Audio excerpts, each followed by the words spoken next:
Welcome to Dweller of the Dark. We are a channel honoring the yellowed and blackened bones of many prominent authors. We will be digging up several obscure, strange, and forgotten authors who influenced many of the great horror, science fiction, and fantasy writers today. Comment below if you like. If you have authors that you'd like to see recognized, list them in the comments or contact our author page. Authors, always looking to dig up a new corpse, ring the bell, subscribe, and contact us for more information. Subscribe for more tales of the horrifying, obscure, strange, and forgotten. We'll have quite a collection. Climbing out of the tombs. If you like any of our tales, crush the like button below. Check out our other stories on YouTube and our websites. YouTube, Dweller of the Dark. Official website, dwellerofthedark.com. On Facebook, Jeffrey LeBlanc, horror writer. You can find our books on Amazon and Kindle. Follow us on Twitter and Instagram. And if you like, support us on Bandcamp and Patreon. Every writer of horror knows Mary Wollstonecraft, Shelley's most famous work, Frankenstein. But few know the dark depths of her other horror literature. We'll dig up a few more of her immortal cadavers in future narrations. Mary Shelley was an English novelist who wrote several works of horror, science fiction, and fantasy. Her most famous work, Frankenstein, was published in 1818. Mary's stories captured the questions and complexities of her life in a time under great change. Many seem to question consequences for pushing the limits of knowledge in science and society. Haunted always by the powerful presence of her romantic poet and philosopher husband, Percy Bysshe Shelley, Mary based many characters on him. In addition to writing, she also edited and promoted the works of Percy. Mary Shelley's life was filled with incomprehensible tragedy. Shelley's mother died less than a month after giving birth to her. Mary would have later issues of disconnection with her father and his new wife. And after running off with the famous Percy Bysshe Shelley, Mary would go on to lose 3 children from various ailments in their time together. She courted scandal as well. Against her family's wishes, Mary eloped in 1814 with the romantic poet Percy Bysshe Shelley while he was still married. Obviously, the couple faced ostracism and constant debt. Despite the ridicule and shunning, the couple married in late 1816. Strangely, the marriage came after the suicide of Percy Shelley's first wife, Harriet. As brief as a blasting lightning bolt, there was some happiness in the couple's life. In 1816, the couple famously spent a summer with Lord Byron, John William Polidori, and Claire Clairmont near Geneva, Switzerland. While fireside, during a terrifying storm, the group exchanged horror stories in a competition set up by Lord Byron. Mary won the contest with her conceived creation, Frankenstein. And curiously enough, she also conceived the Shelleys' only living child after 8 years of trying to be parents. Scholars have their own theories, arguments, and speculations on the conception of the novel and the miraculous child. The storms of darkness and tragedy again erupted on the Shelleys in 1818 when their second and third children died of disease in Italy. In 1822, her husband drowned when his sailing boat sank during a storm near Viareggio. A year later, Mary returned to England and from then on devoted herself to the upbringing of her son and career as an author. In the final decade of her life, Mary Shelley was crippled by illness, a brain tumor, most likely the source of her illness, took her life when she was just 53. The Immortal is a short story written by Mary Shelley in 1833. It's the tragic tale of a man named Winzy who drinks an elixir which makes him immortal. At first, immortality appears to be a promised blessing. However, Winzy soon realizes he is cursed to endure eternal psychological torture, for he has to endure losing everyone and everything he loves to the ravages of time. Who is the immortal? Can he ever escape the prison of everlasting eternity? The Immortal by Mary Shelley. July 16th, 1833.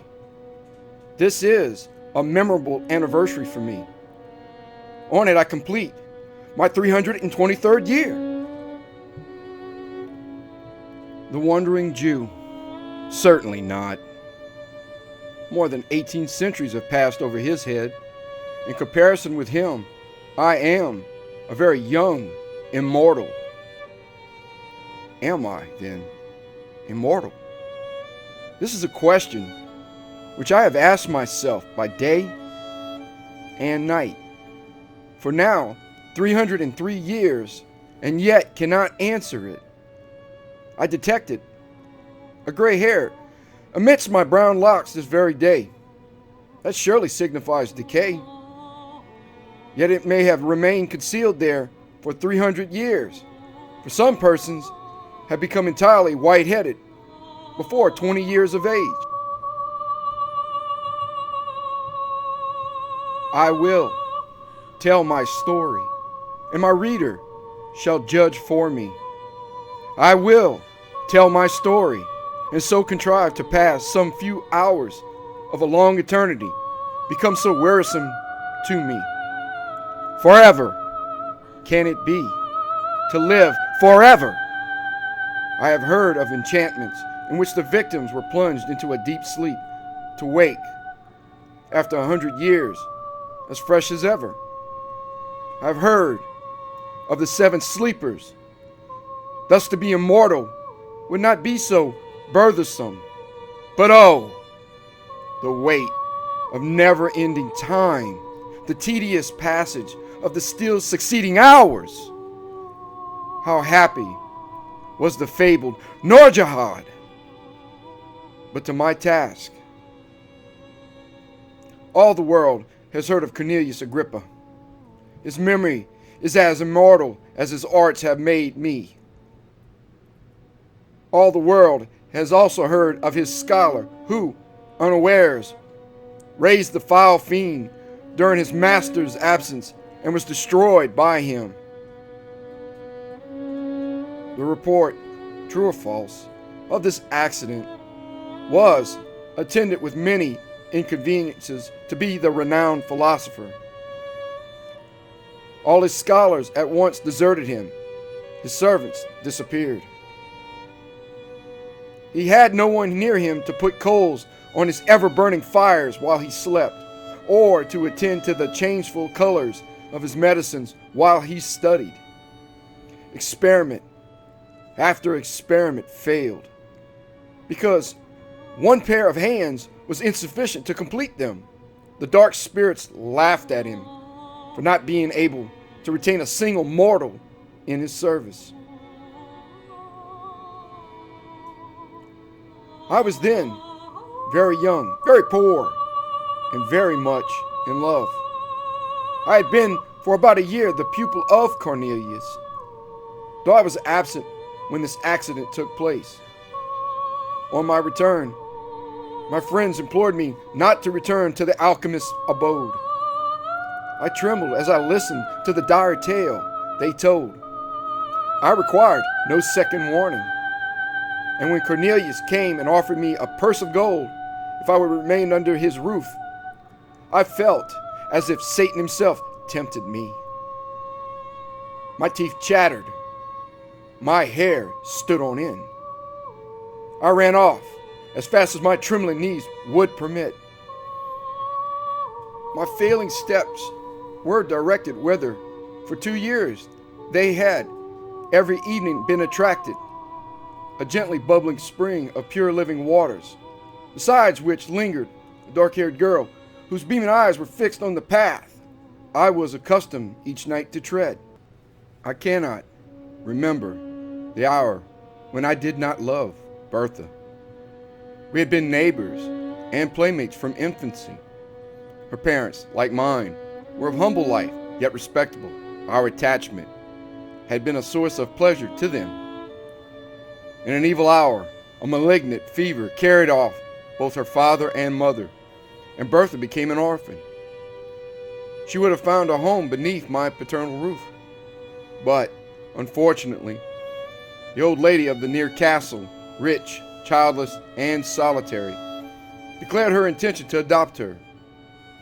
Henceforth, Bertha was clad in silk, inhabited a marble palace, and was looked on as being highly favored by fortune.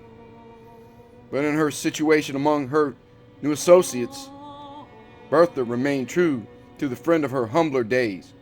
She often visited the cottage of my father, and, when forbidden to go thither, she would stray towards the neighboring wood and meet me beside its shady fountain. She often declared that she owed no duty to her protectress equal in sanctity to that which bound us.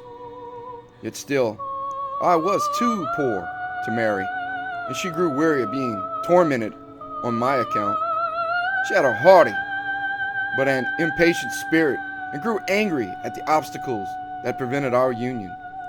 We met now after an absence, and she had been sorely beset while I was away. She complained bitterly and almost reproached me for being poor. I replied hastily, "I am honest. If I am poor, were I not, I might soon become rich."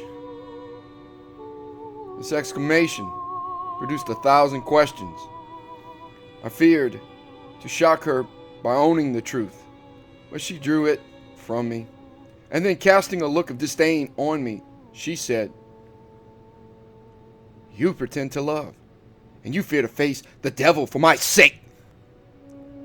I protested that I had only dreaded to offend her, while she dwelt on the magnitude of the reward that I should receive. Thus encouraged, shamed by her, led on by love and hope, laughing at my late fears, with quick steps and a light heart, I returned to accept the offers of the alchemist and was instantly installed in my office. A year passed away. I became possessed of no insignificant sum of money. Custom had banished my fears.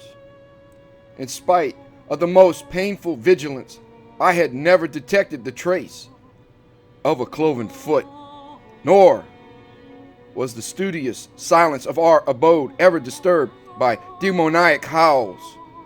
I still continued my stolen interviews with Bertha, and hope dawned on me. Hope, but not perfect joy. For Bertha fancied that love and security were enemies, and her pleasure was to divide them in my bosom. Though true of heart, she was somewhat of a coquette in manner, and I was jealous as a Turk. She slighted me in 1,000 ways, yet would never acknowledge herself to be in the wrong. She would drive me mad with anger, then force me to beg her pardon. Sometimes she fancied that I was not sufficiently submissive, and then she had some story of a rival. Favored by her protectress, she was surrounded by silk-clad youths, the rich and gay. What chance had the sad-robed scholar of Cornelius compared with these? On one occasion, the philosopher made such large demands upon my time that I was unable to meet her as I was wont. he was engaged in some mighty work, and I was forced to remain day and night, feeding his furnaces and watching his chemical preparations. Bertha waited for me in vain at the fountain. Her haughty spirit fired at this neglect, and when at last I stole out during the few short minutes allotted to me for slumber and hoped to be consoled by her, she received me with disdain, dismissed me in scorn, and vowed that any man should possess her hand rather than he who could not be in two places at once for her sake. She would be revenged, and truly she was. In my dingy retreat, I heard that she had been hunting, attended by Albert Hoffer. Albert Hoffer was favored by her protectress, and the three passed in cavalcade before my smoky window. Methought they mentioned my name. It was followed by a laugh of derision as her dark eyes glanced contemptuously towards my abode. Jealousy, with all its venom and all its misery, entered my breast. Now I shed a torrent of tears to think that I should never call her mine, and anon I imprecated 1,000 curses on her inconstancy. Yet still I must stir the fires of the alchemist, still attend on the changes of his unintelligible medicines. Cornelius had watched for 3 days and nights, nor closed his eyes. Progress of his alembics was slower than he expected. In spite of his anxiety, sleep weighed upon his eyelids. Again and again, he threw off drowsiness with more than human energy. Again and again, it stole away his senses. He eyed his crucibles wistfully. "Not ready yet," he murmured. "Will another night pass before the work is accomplished?" Winsey, you are vigilant. You are faithful. You have slept, my boy. You slept last night. Look at that glass vessel. The liquid it contains is of a soft rose color. The moment it begins to change its hue, awaken me. Till then, I may close my eyes. First, it will turn white, and then emit golden flashes. But wait not till then. When the rose color fades, rouse me. I scarcely heard the last words muttered, as they were in sleep. Even then, he did not quite yield to nature. "Winsey, my boy," he again said, "do not touch the vessel. Do not put it to your lips. It is a filter to cure love. You would not cease to love your Bertha. Beware to drink." And he slept, his venerable head sunk on his breast, and I scarce heard his regular breathing. For a few minutes I watched the vessel. The rosy hue of the liquid remained unchanged. Then my thoughts wandered. They visited the fountain and dwelt on 1,000 charming scenes never to be renewed. Never! Serpents and adders were in my heart as the word "never" half formed itself on my lips. False girl! False and cruel! Never more would she smile on me as that evening she smiled on Albert. Worthless, detested woman! I would not remain unrevenged. She should see Albert expire at her feet. She should die beneath my vengeance. She had smiled in disdain and triumph. She knew my wretchedness and her power. Yet, what power had she? The power of exciting my hate, my utter scorn, my all but indifference? Could I attain that? Could I regard her with careless eyes, transferring my rejected love to one fairer and more true? That were indeed a victory.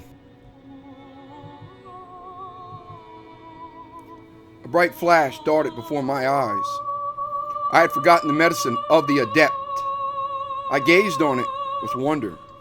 Flashes of admirable beauty, more bright than those which the diamond emits when the sun's rays are on it, glanced from the surface of the liquid. An odor, the most fragrant and grateful, stole over my sense. The vessel seemed one globe of living radiance, lovely to the eye, and most inviting to the taste. The first thought, instinctively inspired by the grosser sense, was, I must drink. I raised the vessel to my lips. It will cure me of love, of torture. Already, I had quaffed half of the most delicious liquor ever tasted by the palate of man. When the philosopher stirred, I started. I dropped the glass. The fluid flamed and glanced along the floor, while I felt Cornelius's gripe at my throat as he shrieked aloud, "Wretch, you have destroyed the labor of my life." The philosopher was totally unaware that I had drunk any portion of his drug. His idea was, and I gave a tacit assent to it, that I had raised the vessel from curiosity, and that, frighted at its brightness and the flashes of intense light it gave forth, I had let it fall. I never undeceived him. The fire of the medicine was quenched. The fragrance died away. He grew calm, as a philosopher should under the heaviest trials, and dismissed me to rest. I will not attempt to describe the sleep of glory and bliss which bathed my soul in paradise during the remaining hours of that memorable night. Words would be faint and shallow types of my enjoyment, or of the gladness that possessed my bosom when I woke. I trod air, my thoughts were in heaven. Earth appeared heaven, and my inheritance upon it was to be one trance of delight. This it is to be cured of love, I thought.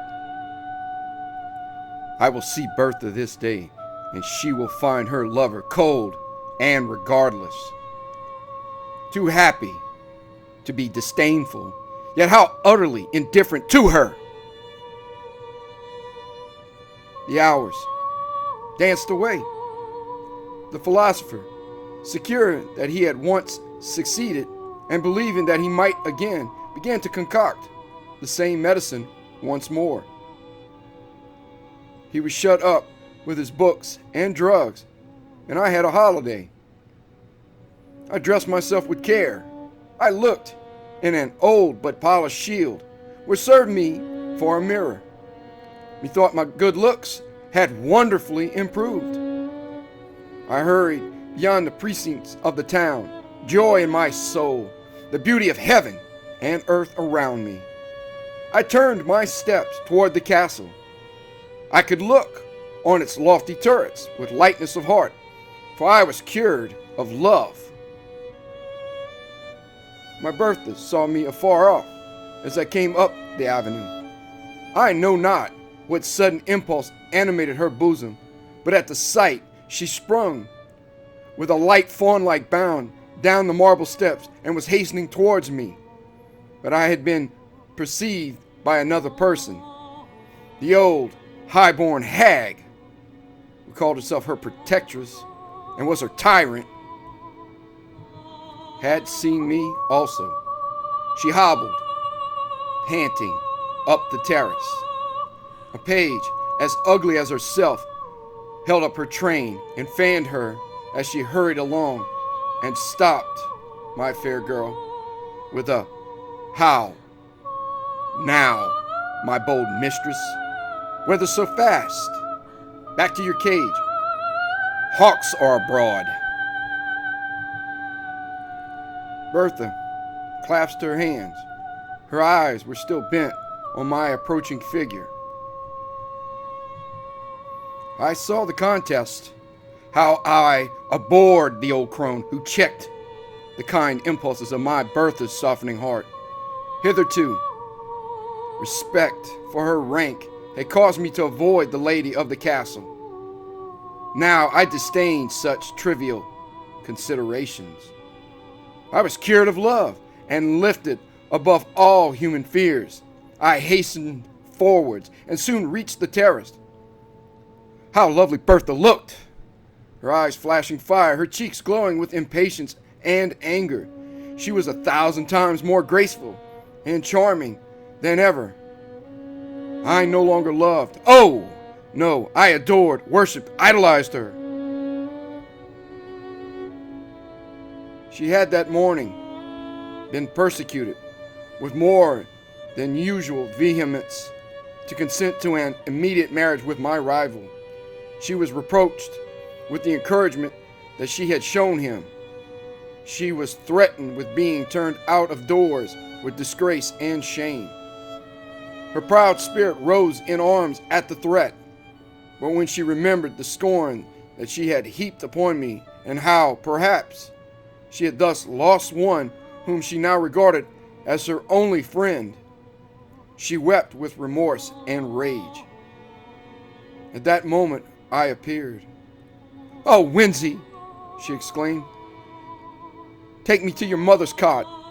Swiftly let me leave the detested luxuries and wretchedness of this noble dwelling. Take me to poverty and happiness."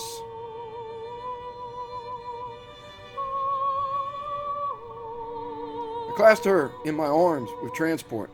The old lady was speechless with fury and broke forth into invective only when we were far on our road to my natal cottage. My mother received the fair fugitive, escaped from a gilt cage to nature and liberty, with tenderness and joy. My father, who loved her, welcomed her heartily. It was a day of rejoicing, which did not need the addition of the celestial potion of the alchemist to steep me in delight. Soon after this eventful day, I became the husband of Bertha. I ceased to be the scholar of Cornelius, but I continued his friend. I always felt grateful to him for having unawares procured me that delicious draught of a divine elixir which, instead of curing me of love, sad cure, solitary and joyless remedy for evils which seems blessings to the memory, had inspired me with courage and resolution, thus winning for me an inestimable treasure in my Bertha. I often call to mind that period of trance-like inebriation with wonder. The drink of Cornelius had not fulfilled the task for which he affirmed that it had been prepared, but its effects were more potent and blissful than words can express. They had faded by degrees, yet they lingered long, and painted life in hues of splendor. Bertha often wondered at my lightness of heart and unaccustomed gaiety, for before I had been rather serious or even sad in my disposition. She loved me the better for my cheerful temper, and our days were winged by joy. 5 years afterwards, I was suddenly summoned to the bedside of the dying Cornelius. He had sent for me in haste, conjuring my instant presence. I found him stretched on his pallet, enfeebled even to death. All of life that yet remained animated his piercing eyes, and they were fixed, on a glass vessel full of a roseate liquid. "Behold," he said in a broken and inward voice, "the vanity of human wishes. Second time, my hopes are about to be crowned. A second time, they are destroyed. Look at that liquor. You remember 5 years ago I had prepared the same, with the same success. Then, as now, my thirsting lips expected to taste the immortal elixir. You dashed it from me, and at present it is too late." He spoke with difficulty and fell back on his pillow. I could not help saying, "How, revered master, can a cure for love restore you to life?" A faint smile gleamed across his face as I listened earnestly to his scarcely intelligible answer. "A cure for love and for all things. The elixir of immortality. Ah! If now I might drink, I should live forever." As he spoke, a golden flash gleamed from the liquid. A well-remembered fragrance stole over the air. He raised himself. All weak as he was, strength seemed miraculously to re-enter his frame. He stretched forth his hand. A loud explosion startled me. A ray of fire shot up from the elixir, and the glass vessel which contained it was shivered to atoms. I turned my eyes towards the philosopher. He had fallen back. His eyes were glassy, his features rigid. He was dead. But I lived, and was to live forever. So said the unfortunate alchemist. And for a few days, I believed his words. I remembered the glorious drunkenness that had followed my stolen draught. I reflected on the change I had felt in my frame, in my soul. The bounding elasticity of the one, the buoyant lightness of the other. I surveyed myself in a mirror and could perceive no change in my features during the space of the 5 years which had elapsed. I remembered the radiant hues and grateful scent of that delicious beverage, worthy the gift it was capable of bestowing. I was then immortal. A few days after I laughed at my credulity, the old proverb that a prophet is least regarded in his own country was true with respect to me and my defunct master. I loved him as a man.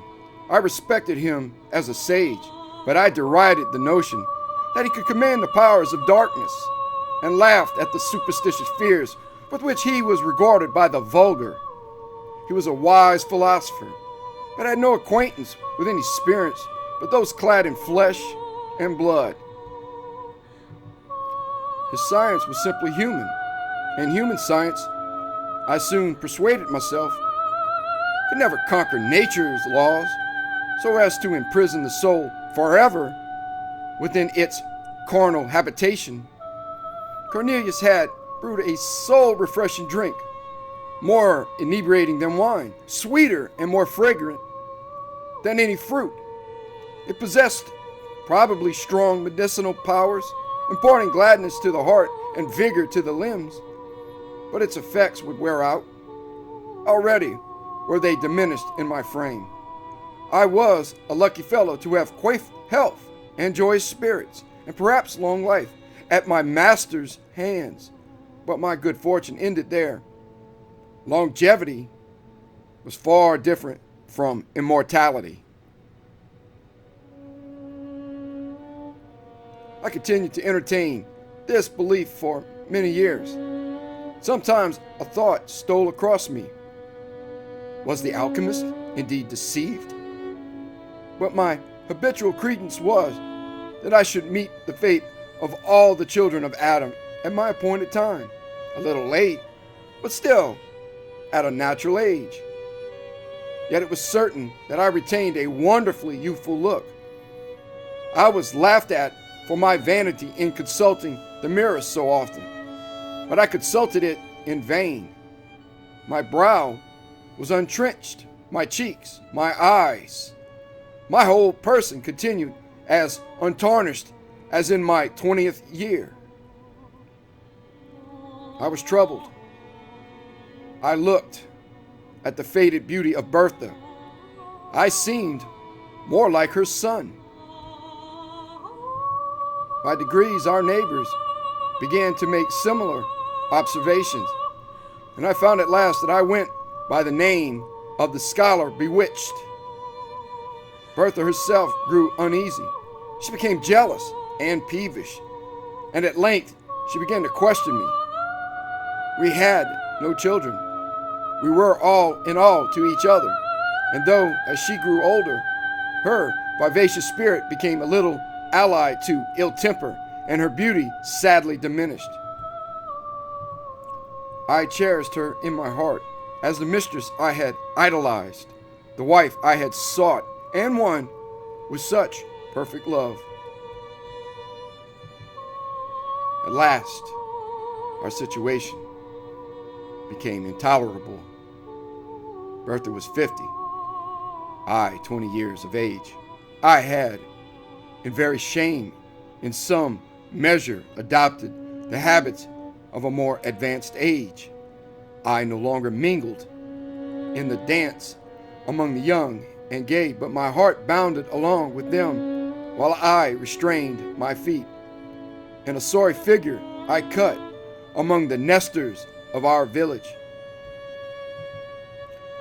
But before the time I mentioned, things were altered.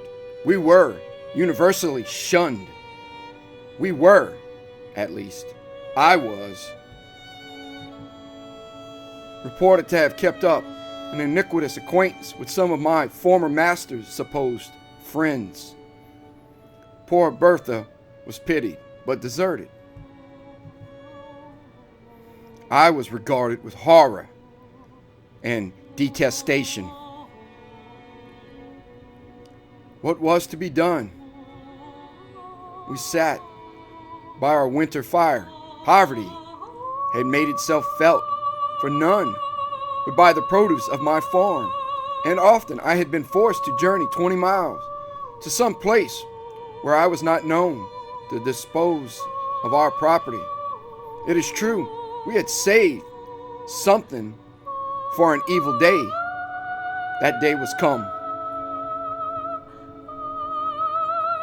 We sat by our lone fireside, the old-hearted youth and his antiquated wife. Again, Bertha insisted on knowing the truth. She recapitulated all she had ever heard said about me and added her own observations. She conjured me to cast off the spell. She described how much more comely gray hairs were than my chestnut locks.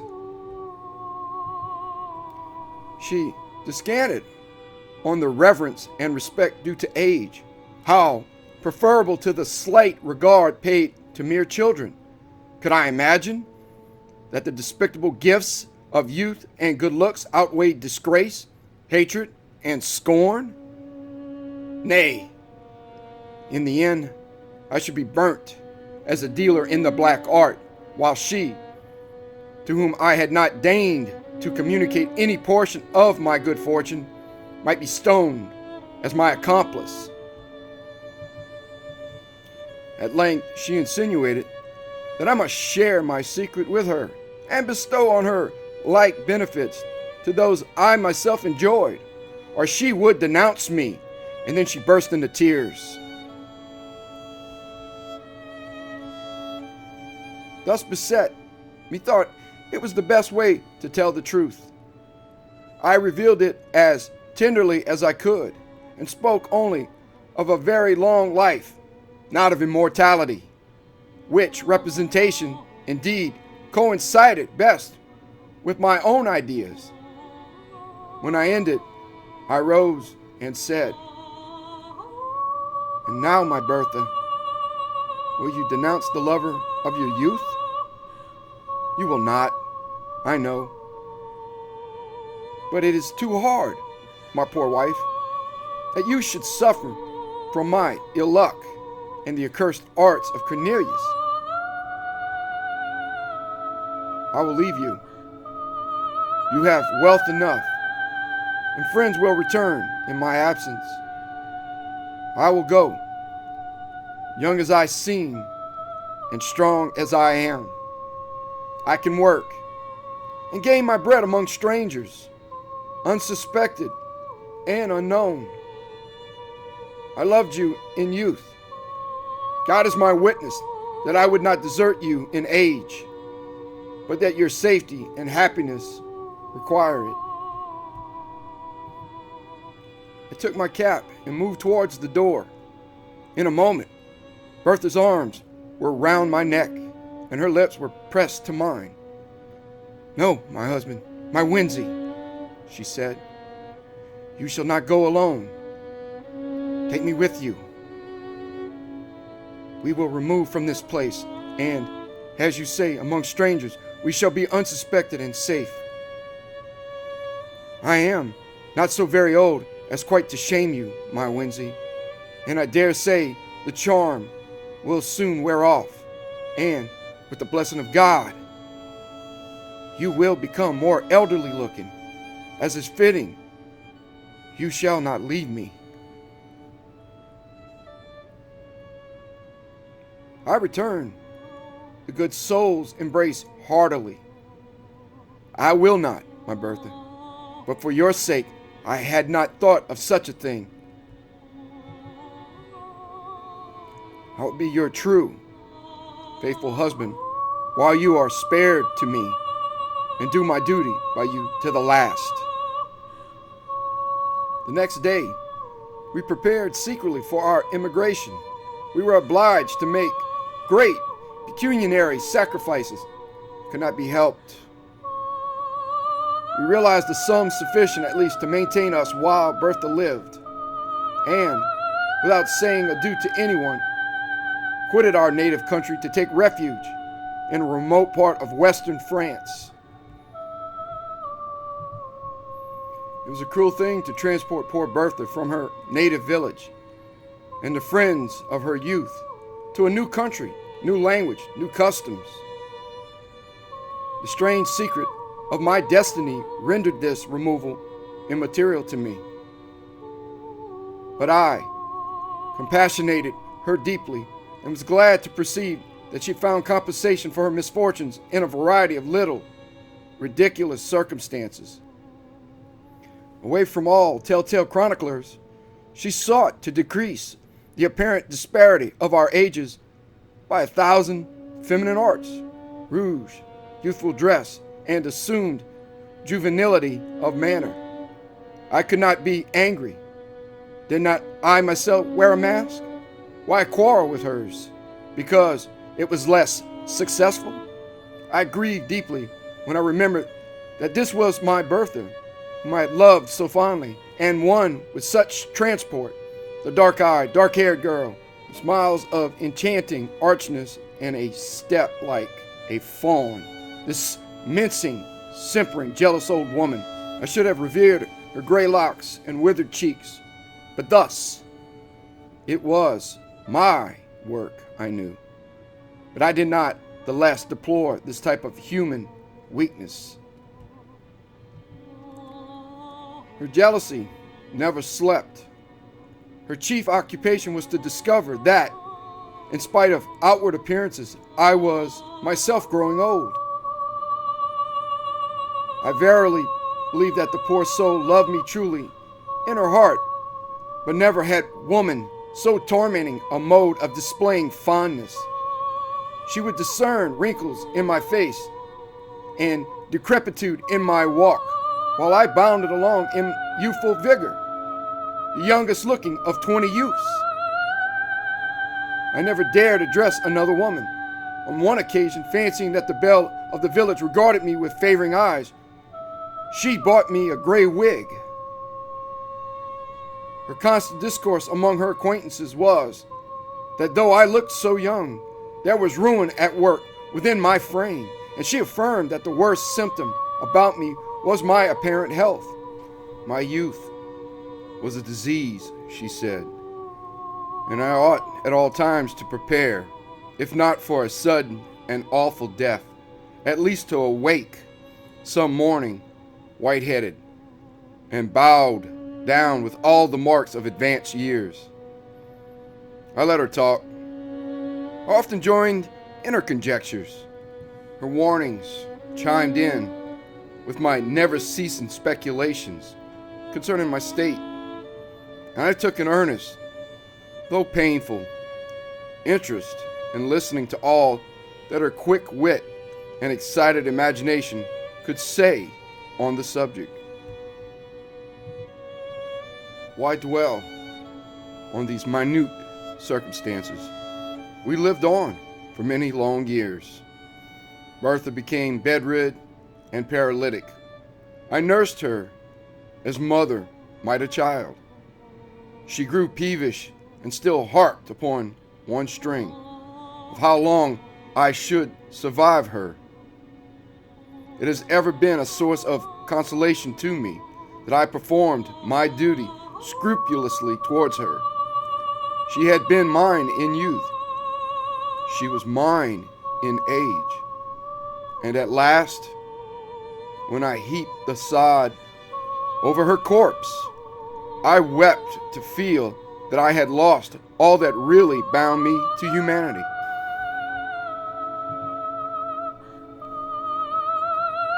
Since then, how many have been my cares and woes? How few and empty my enjoyments? I pause here in my history. I will pursue it no further.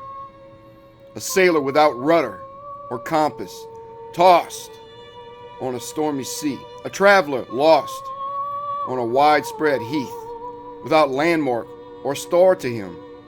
Such have I been, more lost, more hopeless than either. A nearing ship, a gleam from some far cot may save them, but I have no beacon except the hope of death. Death, mysterious, ill-visaged, friend of weak humanity. Why alone of all mortals have you cast me from your sheltering fold? Oh, for the peace of the grave, the deep silence of the iron-bound tomb. That thought would cease to work in my brain, and my heart beat no more, with emotions varied only by new forms of sadness. Am I immortal? I return to my first question. In the first place, is it not more probable that the beverage of the alchemist was fraught rather with longevity than eternal life? Such is my hope. And then be it remembered that I only drink half of the potion prepared by him. Was not the whole necessary to complete the charm? To have drained half the elixir of immortality is but to be half immortal. My forever is thus truncated and null. But again, who shall number the years of the half of eternity? I often try to imagine by what rule the infinite may be divided. Sometimes I fancy age advancing upon me. One gray hair I have found. Fool! Do I lament? Yes. The fear of age and death often creeps coldly into my heart. And the more I live, the more I dread death, even while I abhor life. Such an enigma is man, born to perish, when he wars, as I do, against the established laws of his nature. But for this anomaly of feeling surely I might die, the medicine of the alchemist would not be proof against fire, sword, and the strangling waters. I have gazed upon the blue depths of many a placid lake, and the tumultuous rushing of many a mighty river, and have said, peace inhabits those waters. Yet I have turned my steps away to live yet another day. I've asked myself whether suicide would be a crime in one to whom thus only the portals of the other world could be opened. I have done all, except presenting myself as a soldier or duelist, an object of destruction to no, not my fellow mortals, and therefore I have shrunk away. They are not my fellows. The inextinguishable power of life in my frame and their ephemeral existence place us wide as the poles asunder. I could not raise a hand against the meanest or the most powerful among them. Thus, I have lived on for many a year, alone, and weary of myself, desirous of death, yet never dying, a mortal, immortal. Neither ambition nor avarice can enter my mind, and the ardent love that gnaws at my heart never to be returned, never to find an equal on which to expend itself, lives there only to torment me. This very day, I conceived the design by which I may end all, without self-slaughter, without making another man a Cain, an expedition which mortal frame can never survive, even endued with the youth and strength that inhabits mine. Thus, I shall put my immortality to the test and rest forever, or return the wonder and benefactor of the human species. Before I go, a miserable vanity has caused me to pen these pages. I would not die and leave no name behind. 3 centuries have passed since I quaffed the fatal beverage. Another year shall not elapse before encountering gigantic dangers, warring with the powers of frost in their home, beset by famine, toil, and tempest. I yield this body, too tenacious a cage for a soul which thirsts for freedom, to the destructive elements of air and water. Or, if I survive, my name shall be recorded as one of the most famous among the sons of men. And my task achieved, I shall adopt more resolute means, and by scattering and annihilating the atoms that compose my frame, set at liberty the life imprisoned within, and so cruelly prevent it from soaring from this dim earth to a sphere more congenial to its immortal essence.